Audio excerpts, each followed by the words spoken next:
Good morning, afternoon, evening, wherever you are, and welcome. This is the latest edition of Ask an Atheist. And as you may have noticed, I don't always invite an atheist.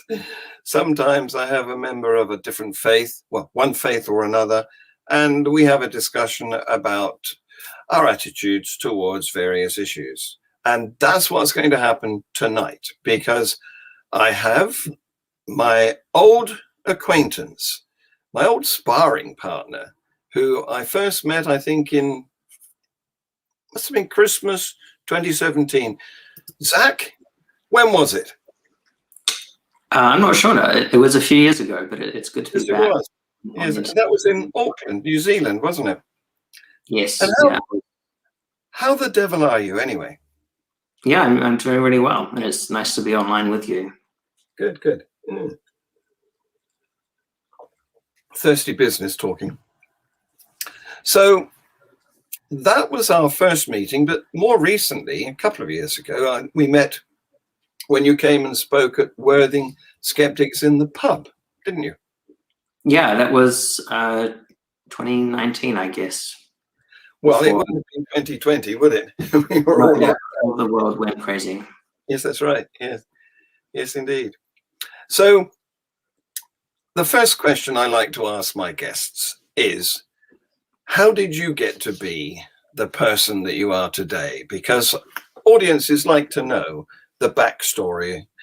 They like a bit of a narrative. So can you fill us in? How did you, I know you were born at a very early age, is that right? Yeah, reasonably young, and it was a while ago now. Yeah, so I'm currently a scientist in Germany, but from the other side of the world. So 4.5 years ago, I moved to Germany. Before that, I was raised in New Zealand, in Auckland for all of my life, and went to a public school there, went to the University of Auckland to do my studies. I was raised in a Christian family, and I guess as a lot of people do, began to take it more seriously as a teenager and started to grapple with questions of whether it's true, what do I think about the world, how do I put the different pieces of evidence that we see together, how do we make sense of science and philosophy and the universe. And so I was interested in these questions of science and philosophy especially, so I studied biology and philosophy at university.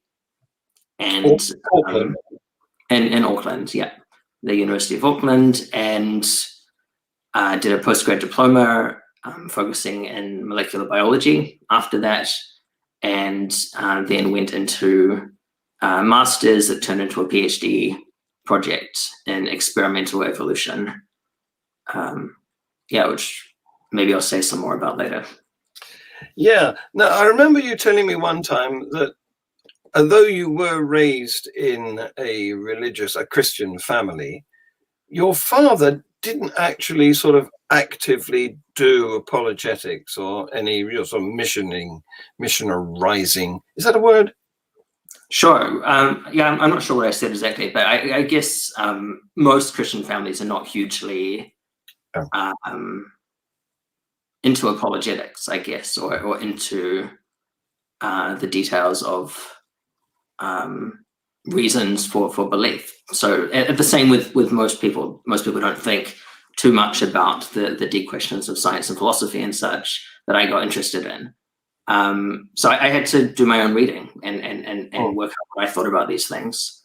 And I guess as I hit university, I started to think, oh, maybe this is all wrong. Maybe I should become an atheist. And that was a serious option for me, particularly my first year or two of, especially my first year of university, when a lot of the lecturers were very strong in their rejection of Christianity. I'd really come across that at high school, but not in such a kind of aggressive manner, I guess. And that kind of intimidated me as a young person. All of these, what I thought were my intellectual superiors were telling me this is how the world is. So I felt kind of intimidated by that. Yeah. And so that was a challenge I had to work through. So what you seem to be telling me is that most people are more unquestioningly accepting of the religion that they're brought up in? I think this is true of worldviews in general. Just most people don't delve into the details because most people aren't so detail oriented. They're more interested maybe in day-to-day practicalities. Yeah. But you were an exception. You're an exception. You had a questioning mind and you wanted to get down to the nitty-gritty. Yeah, I think that's how I'm built, and I'm interested in these questions. That's a very scientific way of thinking. I hope to think so. I hope to think so. So tell us about your research, because what is it called? Experimental evolution. That sounds a very interesting subject. Yeah, so that was my PhD. Unfortunately, I haven't had much chance to think about it, the details of that for the last few years. But during my PhD, I was thinking about what are the kinds of molecular changes that we see in evolution, looking at some data from a specific experiment that was done with yeast, comparing different factors that were involved in the evolution of that experiment. So growing the yeast for 300 generations and seeing how it evolved differently in different environments. Basically. And so this is a big field of study that's quite famously done in E. coli, in bacteria. There's a professor, Richard Lenski, who's done a lot of work in this area, who's particularly famous because his experiments have been going on for, I think, 70,000 plus generations now. Whereas the one I was working on was a smaller study, just 300 generations. But you can still see a lot of evolution. Surprising amount, really, of evolution happens in even 300 generations. And I was interested in that because I was really interested in what are the molecular details, what's really going on when evolution is happening. Yeah, and interested in any questions you might have about that. Well, yes. In fact, what we do, we use these short lifetime organisms to study how the genes are transmitted. And we do that because, of course, we don't live long enough to observe this sort of thing happening in larger creatures which tend to have a lifespan even more like our own or greater even than our own. And you're right, it's been done in E. coli and in Drosophila and other useful organisms for this type of study. So what did you discover? Unfortunately, I didn't discover anything massively exciting, but I learned just a lot about the kinds of molecular changes that we see. So most interesting for me was that we saw a lot of gene duplications. So usually when people, not many people think about molecular evolution, but if they do, even biologists, they usually think about it in terms of single nucleotide changes. So single DNA letters changing. Those are called SNPs, single nucleotide polymorphisms. But evolution is a lot more complicated than that. It's not just SNPs, it's also bigger changes. Frequently in yeast, whole chromosomes get duplicated, they get copied. Yes. But I saw in the data that I was looking at, often just genes were being copied. So the environment that the yeast was growing in was low in sugar, basically, and it turns out that in that environment, yeast very often ends up copying a gene for a sugar transporter, which sucks more sugar into the cell. And so evolution can adapt very rapidly to a low sugar environment, copies the sugar transporter gene, and that helps this cell grow, divide a lot faster. So those are the kinds of changes that I was looking in. But since then, I've had other projects moving into bacteria and studying longer term evolution in bacteria. Yeah. Are you familiar with the famous large Petri dish experiment where you have? Yes, that's a classic, isn't it? It's a really nice one. So people can look that up on YouTube. I think if you look for maybe evolution in action, Petri dish or something. I saw that presented early on in a conference I went to. Yes. And it was later kind of became famous on YouTube and such. But yeah, in that experiment, it shows over the course, I think, of a few days, evolution to antibiotic environments. And the bacteria are able to grow at higher and higher concentrations as they move towards the center of the plate. They can evolve to higher and higher concentrations of antibiotic. Yes, I'm just seeing if I can get it up on screen to let our audience know what we're talking about. 1 minute. Yeah, it's just a really nice visual display of evolution, and it's a sped up time lapse picture of, I think maybe 2 or 3 days or something like that. Yes, it's sped up to make it last only a couple of minutes. Yeah, and the nice thing about that is that with that experiment, you can even because the bacteria spread out over this big plate, you can see, okay, which particular bacteria did end up getting different mutations that allowed them to adapt to the next level of antibiotic. So you can actually isolate, you can select those bacteria and work out then sequence their DNA and see what genetic changes were involved in allowing them to adapt to the higher concentration. So that's the kind of thing I'm really interested in, is what genes are being changed, basically, in that kind of experiment. Here we go. Oh, I don't want that, do I? How do I get off that? How annoying. Yeah, people can easily find it. There's gifs of it online, for instance, sped up. Pop-ups are in. Yeah, that's the best visualization of evolution. I actually use it in talks quite often because you can literally see it before your eyes. Yes, I just want to get rid of that pop-up, but I can't. Annoying. Nobody likes pop-ups, do they? Anyway, so your research came up with a greater understanding of how evolution works. You talked about single nucleotides or genes.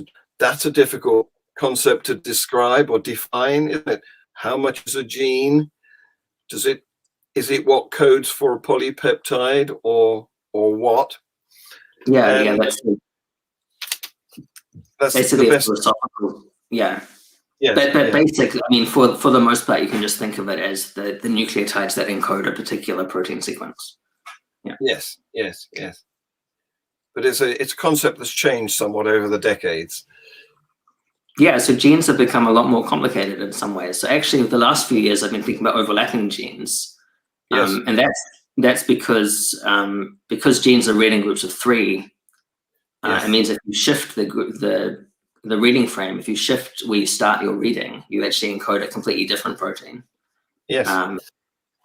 So there's a lot of complexity in how even the simplest organisms are built. Not to mention epigenetics. Don't go there. Mm-hmm. Yeah. I don't actually know much about that. It's a whole other area of complexity. Yes. It used to be very simple. Before we knew, this is what is that Dunning-Kruger. We didn't know how complex it was back then, and so we were ignorant of the extent of our ignorance. Yeah, that's true across fields, I guess. Yes, indeed. Yeah.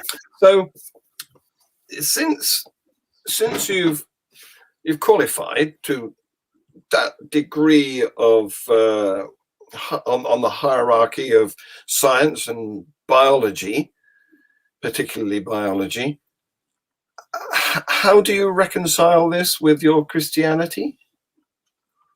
Do you find it a conflict or not? No, so I don't find it a conflict at all. But some people have historically, and some people have not. But in general, science has been very closely related to Christianity for the last few centuries, and even evolution. A number of evolutionary biologists, some very important ones, have been committed Christians, and there's kind of been an ongoing discussion between different worldviews of different scientists. I think the impression that the general public has that evolution is atheistic is, I think, incorrect. But I'd love to, I don't know, discuss any of the controversial points that you might think there are around that. But in general, I personally haven't found it. a conflict, though I did have to think carefully about how I put things together. And over the last few years, I've met numerous researchers in evolutionary biology who are also Christians. So it's not just me who thinks no, of course, you're not on your own with that. But for example, somebody like Neil deGrasse Tyson makes statements like religion or belief in a God is an ever decreasing circle.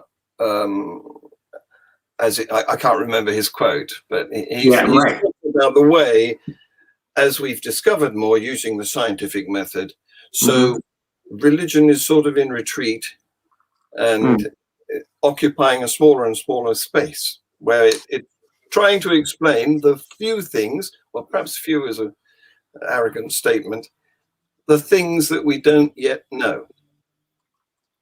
Yeah, so that's an interest that is a fairly common view. I think it's an unfortunate one, and it is not the kind of view that the founders of science had. So that the people who are generally credited with founding modern science, people like Robert Boyle, Galileo, Newton, Kepler, Faraday, these were committed. Sorry. Yeah. Newton, of course, was very much an unusual type of Christian, but.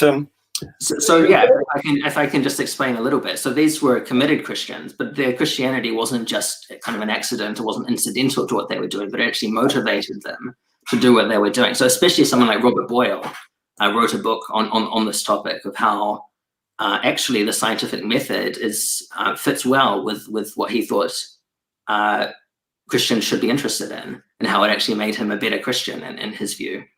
So there were philosophical things behind the development of the scientific method that actually had positive connections to Christianity. And so people weren't afraid that by doing science, they were making God smaller. They were actually thought of science as discovering the things that God had made. But I'm sure that raises further questions. So I look forward to that. Yes, but you are going back 300 years to pretty much the beginning of science there. Yes, yeah, so I can give examples from each of the last few centuries where people have thought that. So I start at the beginning because that's a sensible place to start, I think. Yes. When you're thinking about the nature of science, when actually the people who invented science didn't see this kind of conflict that Neil deGrasse Tyson claims. No. And in fact, Christianity is fairly unusual in religions because it's more open-minded than, say, Islam, where a lot of things are actively discouraged.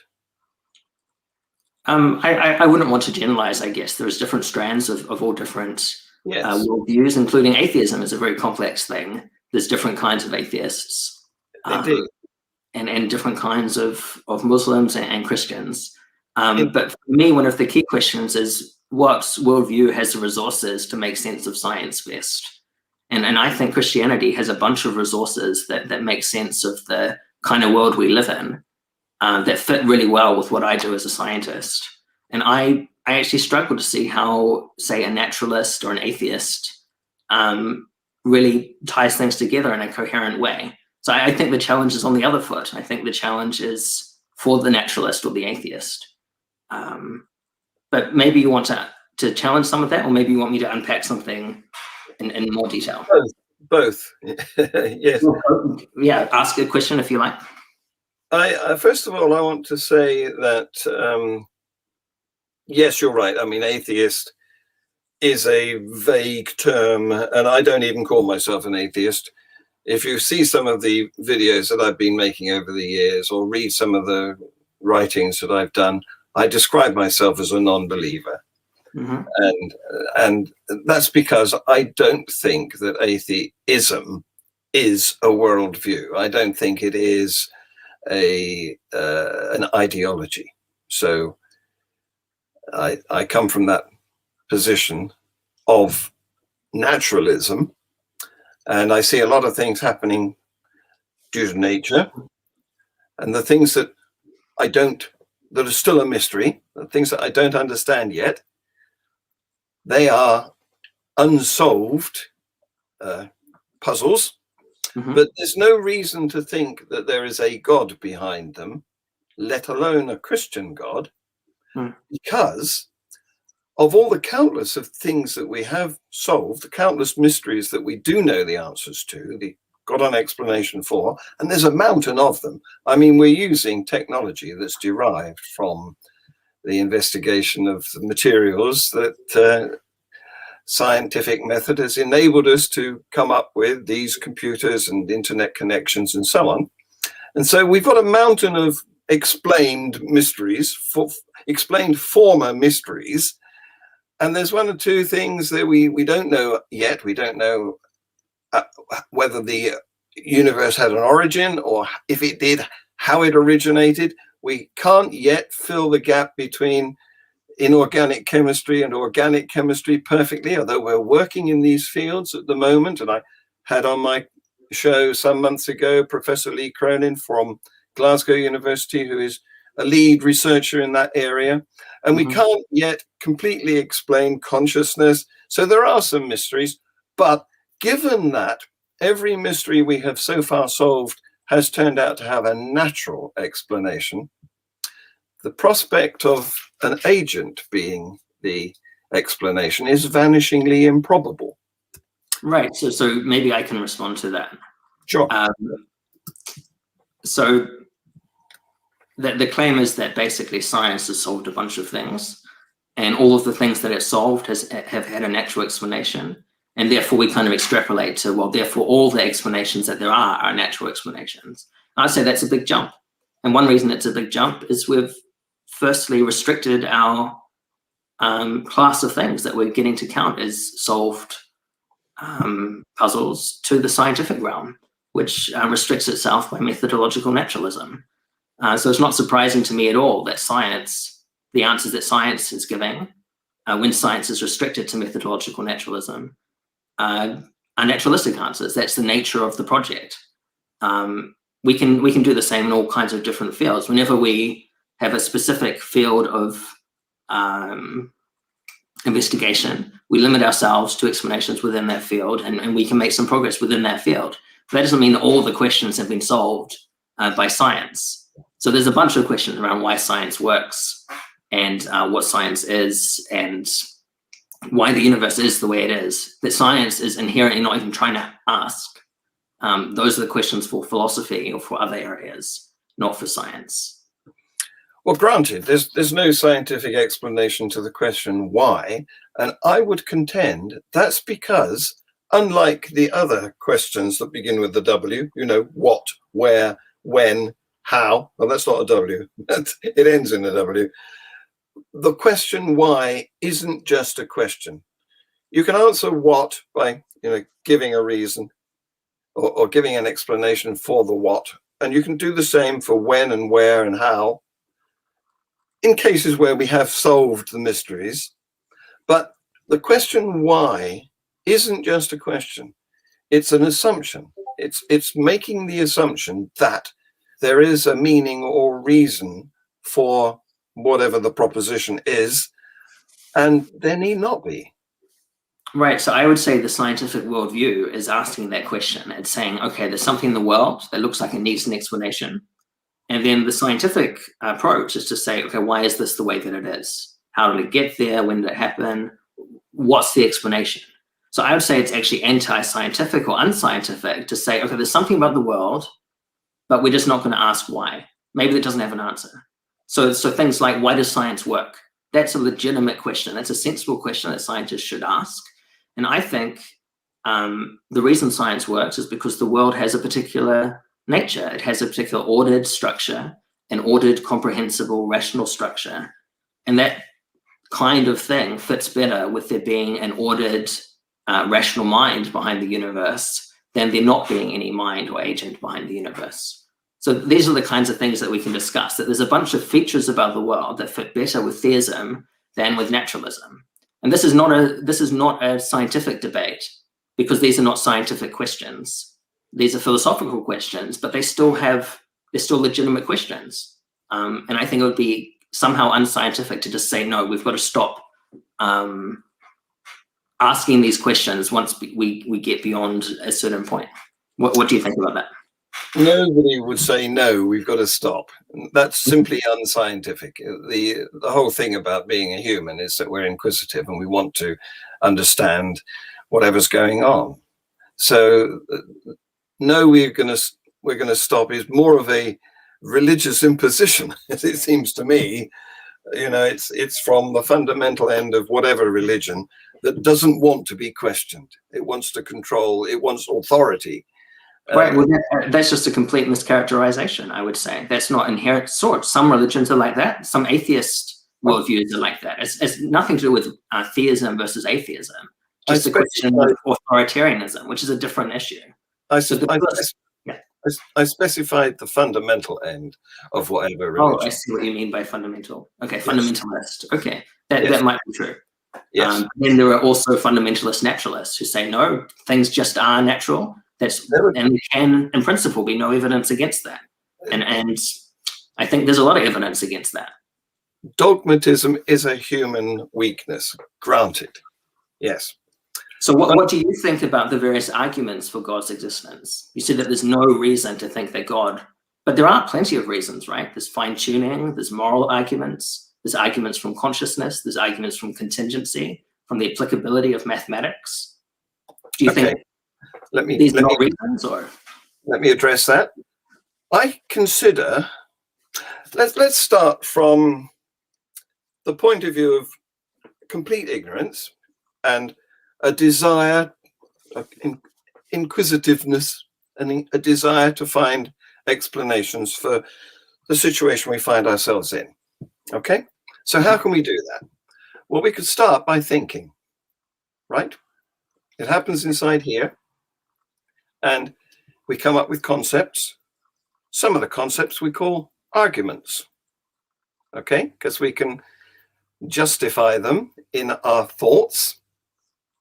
And that was how humanity proceeded from the days of the ancient Greeks, when Plato and Socrates and Aristotle came up with the laws of logic. Then, in the Renaissance, we had somebody that you've mentioned already, Galileo, and there were others of a similar ilk. Who were, right? Yes, sure they were, yeah. And I'll come back to that, but it's a good point you're making.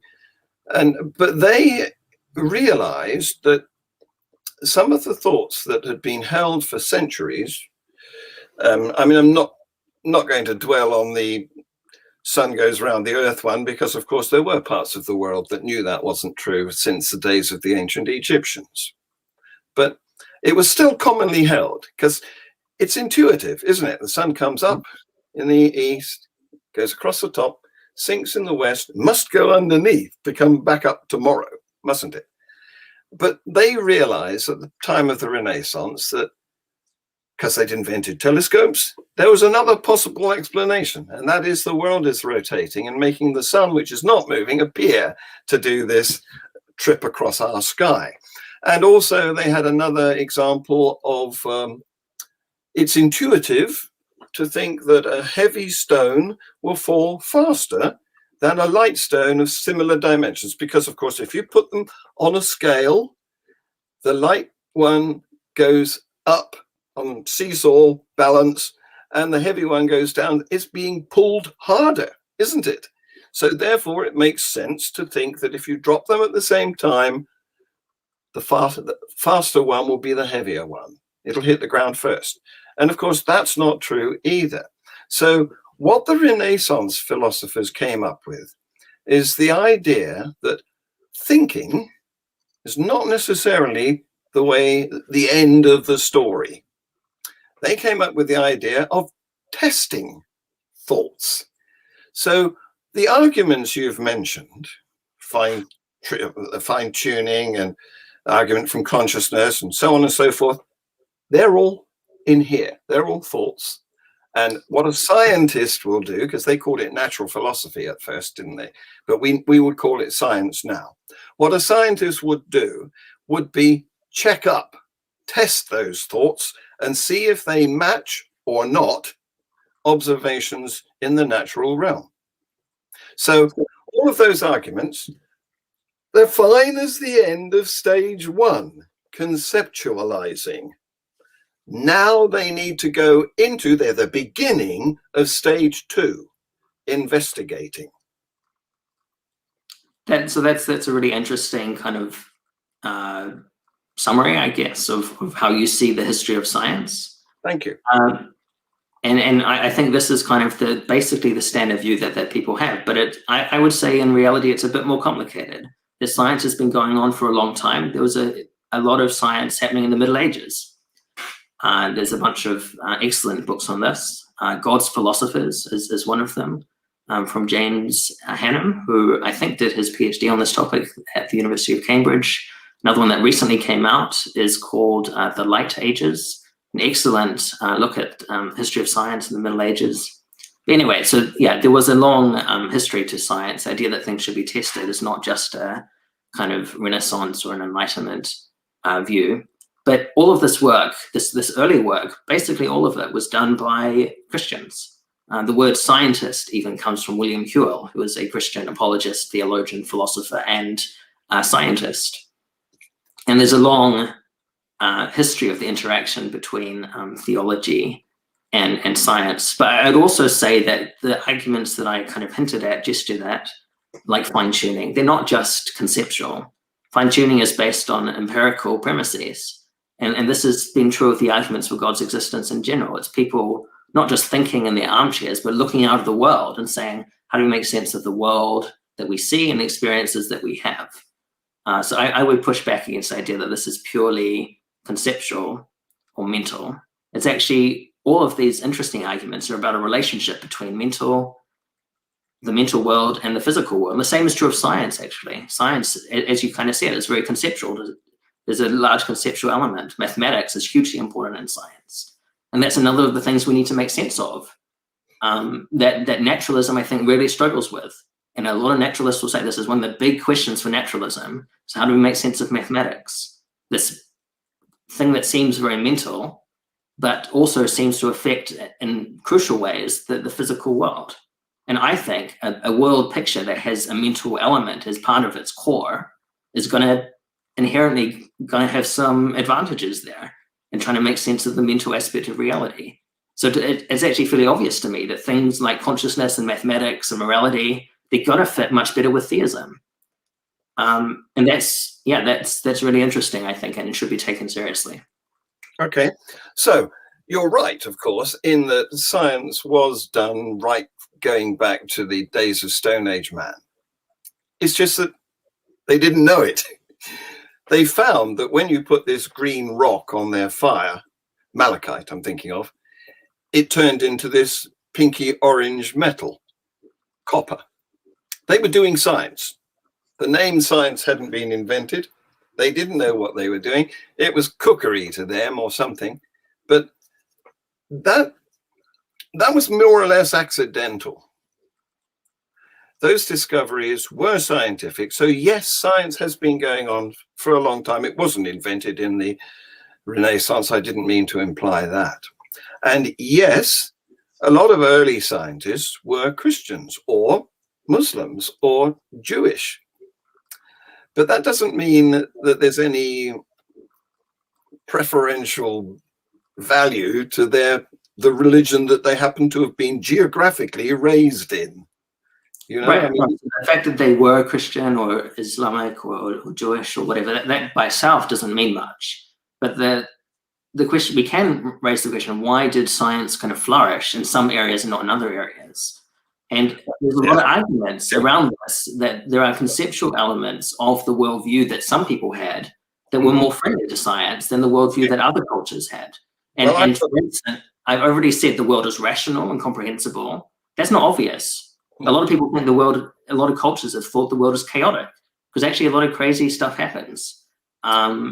It's reasonable if you're kind of out in the desert somewhere, or if you're out in the open and you're not thinking about laws of nature, that it's not obvious that the world is fundamentally orderly. No. But it does fit really well with the idea of a faithful, rational God who's made the world according to his laws, and that's what Christians believed. And that there's other philosophical elements as well that we can talk about that were important in developing the idea of why we should test, for instance. And so this is developed by numerous historians of science, particularly Peter Harrison, who was formerly at the University of Oxford, argues very strongly that specifically Christian theological elements were hugely important in the development of early modern science. Well, granted. As I said, Christianity is the more free thinking of the religions. I'm trying not to be too insulting of other religions at the moment. It's been more open to new developments. I mean, for example, whereas in some religions, old traditions have been adhered to over thousands of years, what diet, what clothes, what day to worship, and so on, Christianity has changed through the ages. I can think back to when the music that they provided, not my personal memory, but in history, was plain song. You know, it was just a single note, no harmony. And then harmony was adopted, and then musical instruments were adopted. The organ, you know, that was the peak of technology at the time. Christianity has always gone for whatever it thinks will promote its message best. So nowadays, in some Christian worship centers, you see rock bands and girl singers because they adopt entertainment of the latest type. It's a much more open-minded than some other religions that are still plugging away at the old traditions. So, and we, of course, you can name a number of scientists going back hundreds of years who were Christians. Gregor Mendel springs to mind. He was a monk. And if it wasn't for him and his early research, you probably wouldn't have been able to do your PhD, because it's thanks to him, his discovery of early discoveries of inheritance, that we now have genetics and evolution. So I'm not sure where I'm going with this, but maths. Now, I contend that maths is also entirely conceptual. That I contend that it's not real. I mean, we have a number of obviously unreal concepts in maths. For example, pi is an irrational number. The value of it can't be fixed. And I contend that the universe only has one number, and it's 1. And that's because everything is quantized. So what we have is a load of dots. And the reason we group them up and say that's 7 and this is 13 and that's 49 is for our own convenience. I'm saying that maths is a human fabrication, like the arguments, including fine tuning. And these things need testing for a match or not with observations in the natural realm.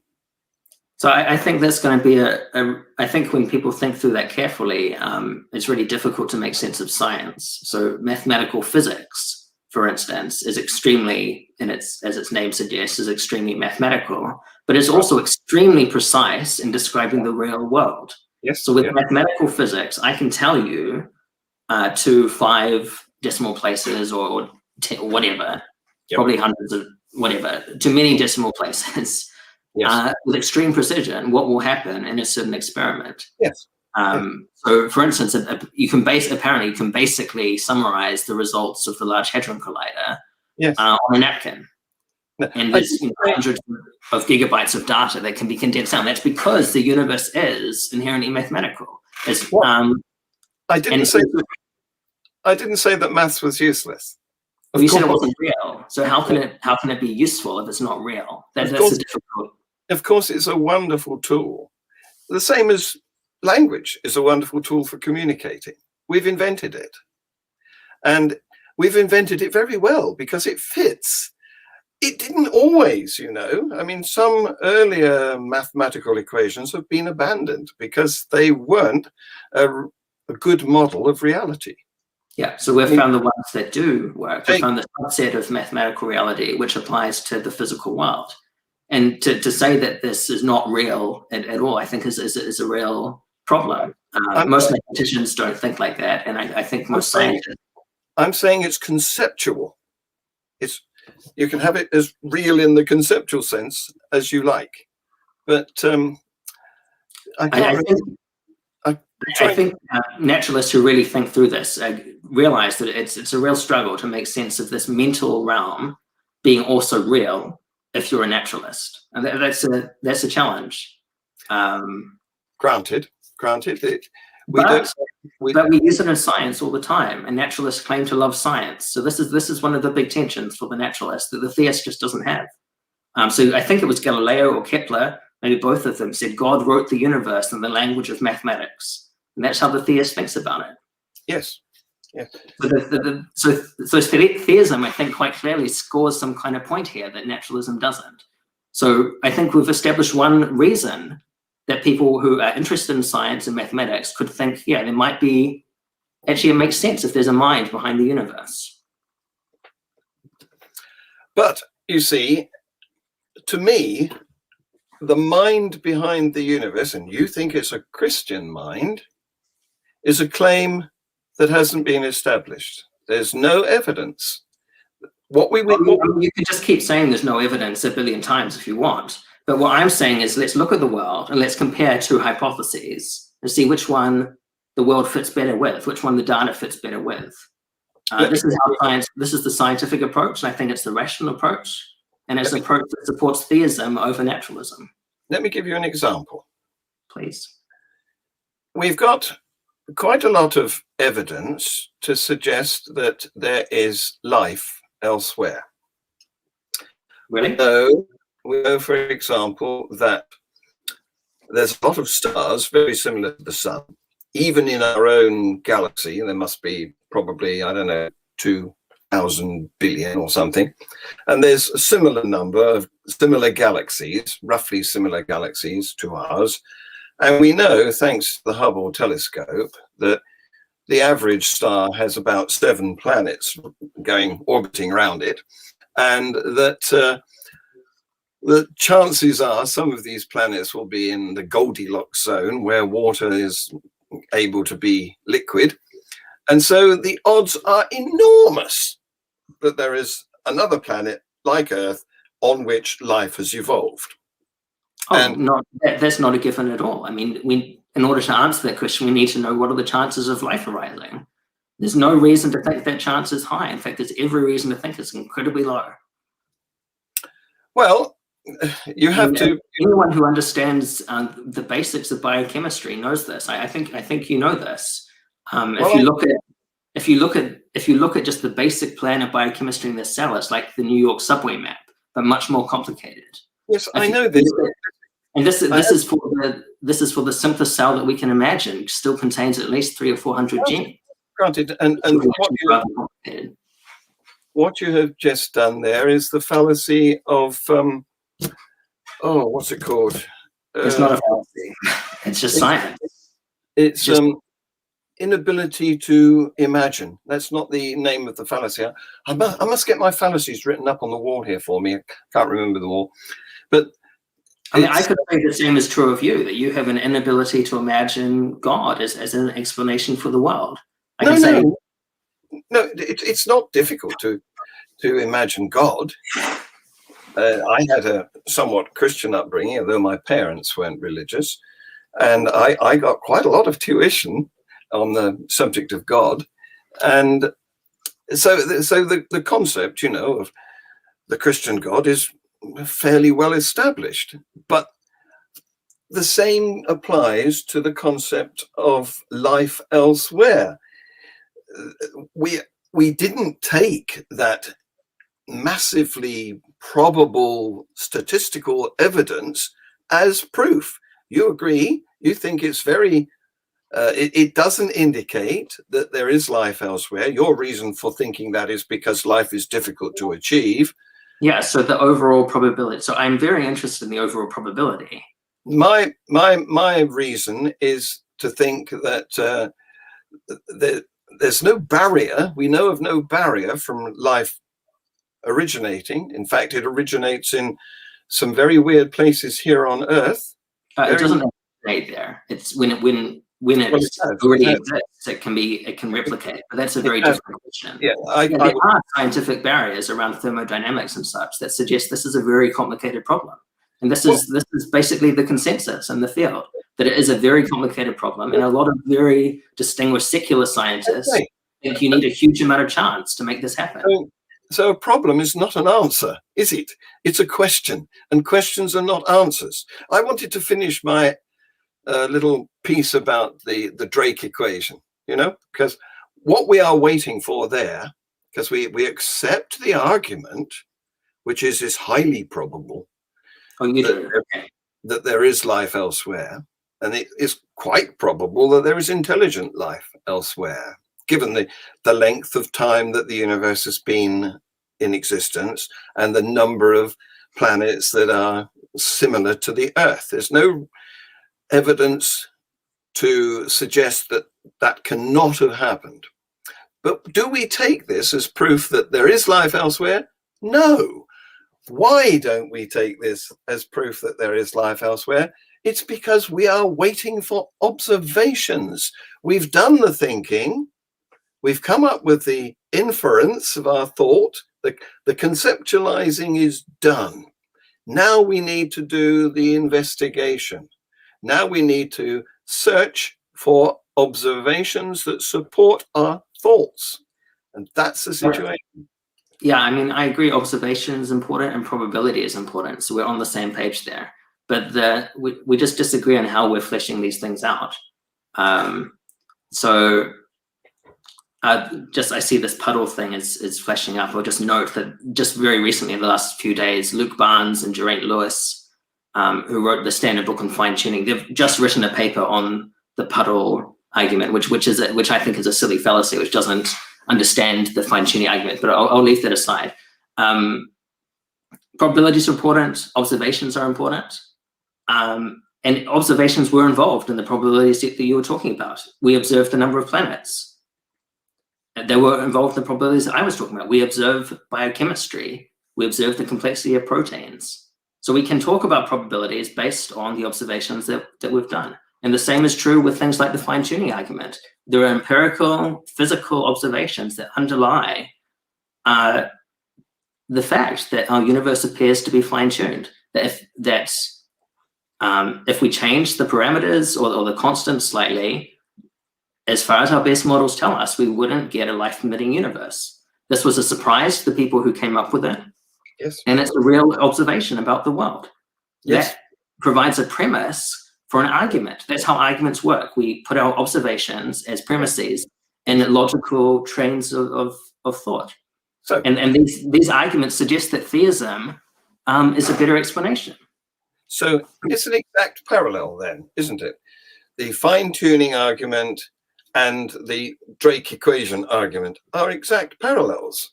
Well, they're similar in that they're both probabilistic arguments, but they're different that we would disagree on how we assign the different probabilities. So why are we not waiting for observations on both of them? Oh, we are, but we can still so you've already made a preliminary, you suggested that it's very likely that life exists on other planets. That's how you started the discussion with that. But nobody thinks that the argument is that the conclusion has been reached. No one thinks no one thinks it's proof. You used the word proof before, and I agree. No one thinks it's proof. That's because proof is only found in mathematics. I regret using the word proof because it doesn't apply in science. All we have in science is evidence. We have probability. We have probability. No. Probability is very useful when we don't have observations. I mean, if we were... No, it's necessary in all cases. Science is all about probability. If we were dropped in the desert, we'd think the water is probably that way, and that would be very useful. But what is better than thought is observations. If we can see that the water is that way, then we're really onto something. And it might be a mirage. I mean, observations also come with a certain kind of error. Everything is probabilistic in science. You don't get certainty.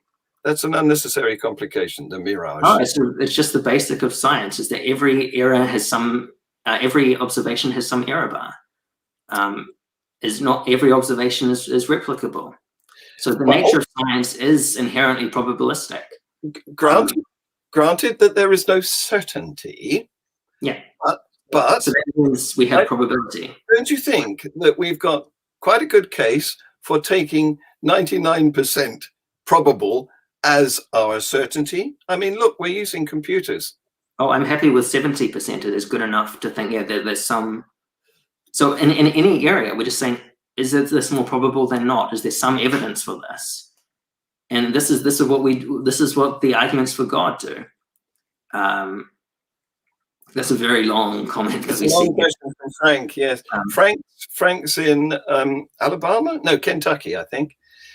Frank says, I characterize myself as an agnostic, lacking knowledge of any creator God, atheist. So I think the summary there is, for me, God did it explains nothing.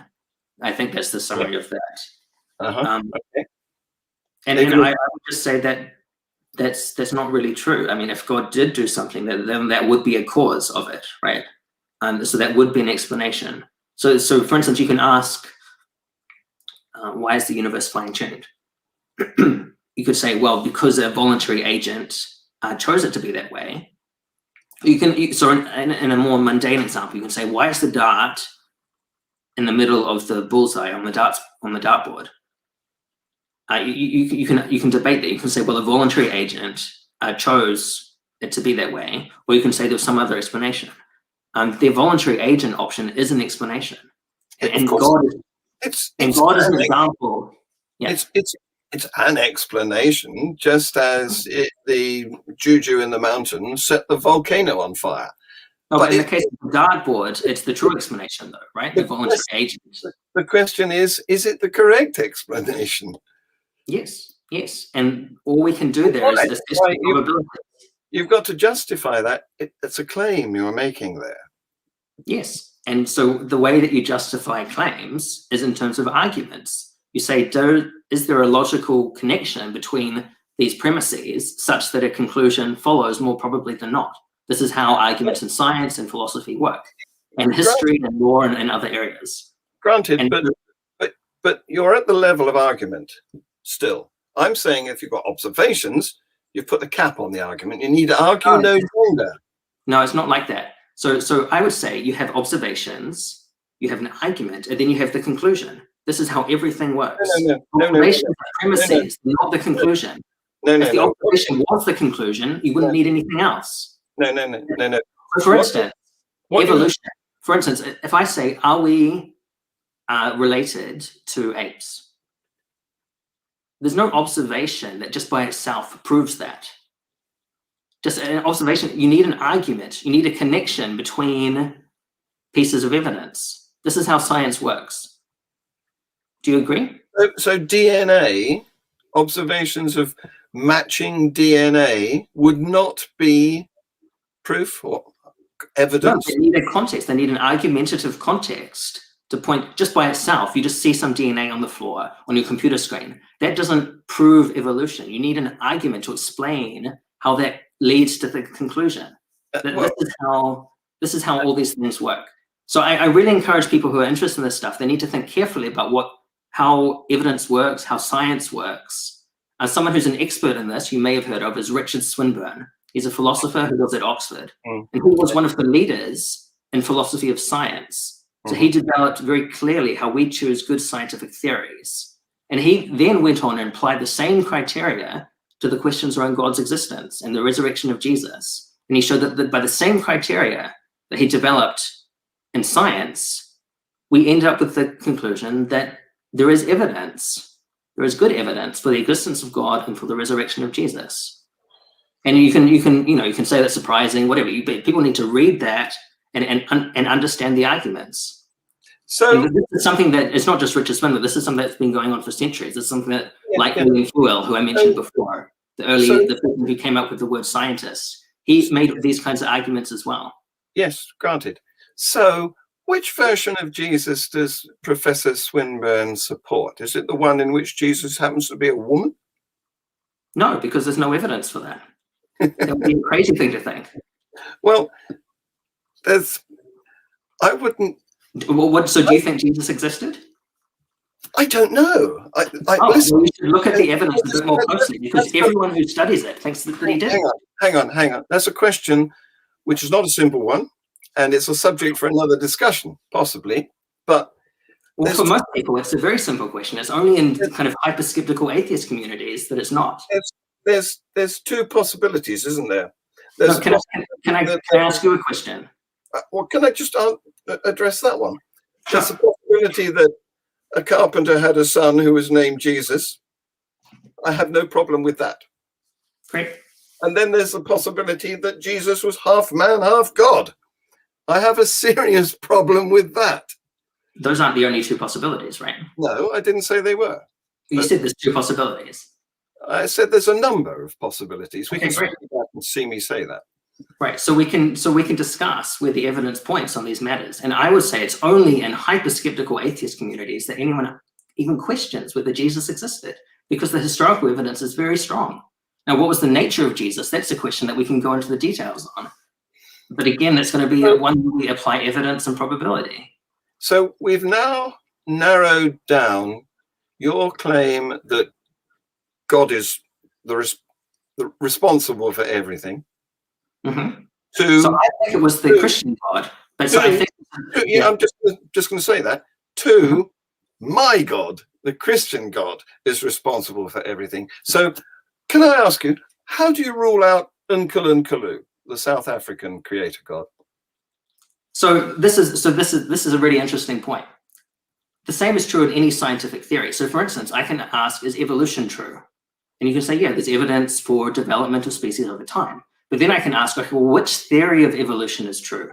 Is it a neutral evolution? Is it the extended evolutionary synthesis? Is it neo-Darwinism? And then we can, so you can't say, oh, well, you believe in neo-Darwinism and I don't like neo-Darwinism, so that means that evolution is not true. That's not how it works. So we need to go logically in progression in these things. The same is true of basically any field. So for me, I think a good place to start is there some evidence that some kind of God exists? And I've listed a bunch of evidence: fine-tuning, arguments for consciousness, morality, the applicability of mathematics, contingency. No, you're not listing evidence. You're listing arguments. Yeah, that are based on empirical premises, which are evidence. But this is a very fundamental confusion that a lot of atheists have. Granted, they may be based on empirical premises, but when you have assembled them into an argument, what you have is an association of ideas. It's not evidence. The evidence comes when you test that argument for matching or not observations in the natural realm. This is Renaissance natural philosophy, or now known as science. So the way that, for instance, evolutionary theory was developed is something called inference to the best explanation. That there are competing explanations. Yes, and no. Granted, abduction is it's basically just yes. There's no about it. It's fairly clear that Darwin was using the method of inference to the best explanation. Darwin, 150 years ago, before there was much evidence. Granted, yes, but of course, Darwin. This is the best philosophy of science now. Is something like inference. Evolution has evolved. And you listed a number of different varieties of evolution, including evolution has evolved, but the basic scientific method hasn't. And this is the kind of method that Darwin was using, and it's a good one. So it's called inference to the best explanation. Yes, granted. Abduction, exactly. Yes. It's a specific kind of abduction, the way that the scientific method works. So we compare different competing hypotheses. We have the empirical observations, and then we build arguments for which one, for which theory explains the observations best. That this is how it works. So I think there's a good case for God existing in some kind. It's a reasonably good case. But then once we've got that, we say, okay, what kind of God might this be? Then I think there's good historical evidence that this is the Christian God, that God has revealed himself in the person of Jesus. Now, this is developed and worked like by Richard Swinburne and other people. You can't just kind of say, oh, well, you can't just attack Jesus and then forget the fact that we have already presented some evidence that there is a God. These things fit together in the same way that evolution and the extended evolutionary synthesis fit together. You need to take both together.